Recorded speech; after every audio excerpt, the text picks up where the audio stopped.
Secrétaire d'État chargé des Affaires européennes.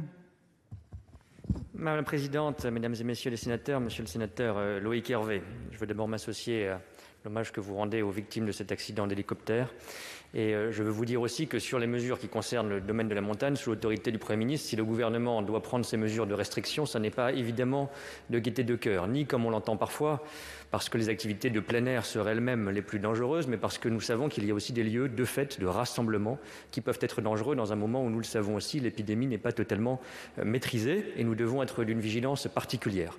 J'aurai l'occasion de revenir sur les mesures d'accompagnement et de soutien à l'activité touristique, mais je veux dire aussi que si nous rouvrions trop tôt, non seulement nous prendrions un risque sanitaire, mais nous prendrions également un risque économique pour les acteurs concernés, car si l'épidémie continue à se développer de manière générale, c'est le haut de la saison, notamment le mois de février, qui serait remis en cause si nous devions refermer des activités.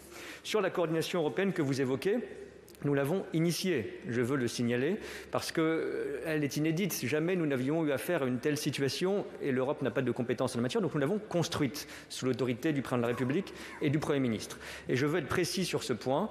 Grâce à l'initiative que nous avons prise pour éviter qu'il y ait une forme de concurrence excessive ou déloyale et par ailleurs un risque sanitaire de réimportation du virus, l'Italie a annoncé la fermeture de ses stations pour la période des fêtes. C'est le cas également de l'Allemagne et notamment de la Bavière, ou plus loin de nous, de la Bulgarie ou de la Slovénie. C'est le cas d'Andorre, qui a changé de décision à la suite de cet effort de coordination. Et je tiens à préciser, pour l'Espagne et l'Autriche, soyons précis, en Autriche, tout sera fermé, hôtels, bars, restaurants, et une quarantaine est imposée. Donc il n'y aura de fait pas de concurrence touristique.